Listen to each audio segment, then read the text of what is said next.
All right, welcome to KayoticVerse, and today we're gonna talk about the R1. If you are not familiar with the R1, here it is in the corner. Uh, yeah, I think I have like some. Oh shit, no. But yeah, so here's the R1. But at the end of the day, it's a little bit different. It's got some little wallet choices, some little card things, but essentially, that's kind of what it looks like today. And I made a video a couple years back, and I was like, "Oh, well, the R1. I think the R1's a cool, great device. It's gonna be user friendly, and I'm gonna be handed to my grandmama, and she gonna love it.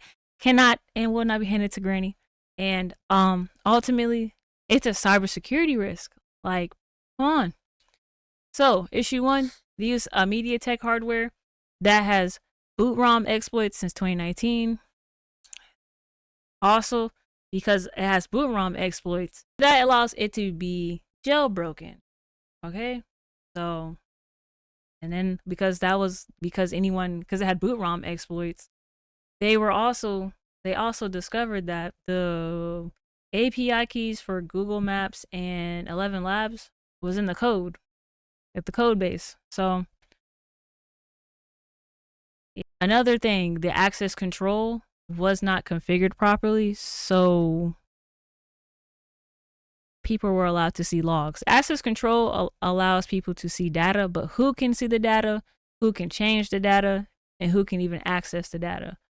That's like level. I'm not saying that's like level 1 of cybersecurity, but come on, bro, that's like level 1. So I know one rule you could have just hired, because in my opinion, this is I think a little bit more opinionated. The R1 Rabbit is a IoT device, right? A customized IoT device. The R1 application is an app. It's an Android app. Is what was found out when you used a already exploitable hardware device, which makes it jailbreakable, and then they're able to get into the actual device. It's not secure, because no one really cares about security. When they make things, they just want to make it profitable and induce progressive change, but you don't secure your progressive change. And when things aren't secure, you get hacked. Then you get this little media thing where you're like, oh, a hacktivist leaked the source code, but it's like, okay, let me clarify. R1 says a hacktivist leaked the source code or something like that. Since I said this is an IoT device, IoT devices use cloud and internet services, right? This is like the same device. It's like a Raspberry Pi with some, additional modules. This is all it is to me, is a dressed up IoT device with a nicely ran application, but it still uses the same AI services most of us do anyway. So would I recommend this device? No, I cannot, because it has too many cybersecurity flaws. And yeah, I had to take the R1 off the screen because there's no point. But your access control not being configured is like a huge red flag, because it's very simple. The R1 is essentially an Android app running on a custom hardware connected to the cloud constantly. Once jailbreakers are access the device, they could basically see permissions, which they honestly shouldn't be able to, because your control access wasn't configured right. And then they're able to observe back-end behavior. So that's when I say I don't think your source code was leaked by a hacktivist. It's just accessible in nature, because it's not secure. I'm gonna laugh, but yeah, that's like why I can't recommend it, because I don't know. And then there's a lot of logging that you have to be aware of. They're logging everything, and I think it's no different than Google and Apple, but at the end of the day,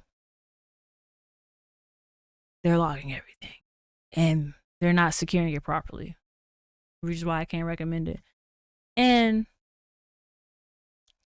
the reason why I brought up the logs, I forgot to mention that there was an issue where if you didn't want your R1, people were selling them or giving them away. But the person, even if you reset it, they could still see the logs that were previously on the device. So like if you ask like, why hasn't my big toe stopped itching in 2 years?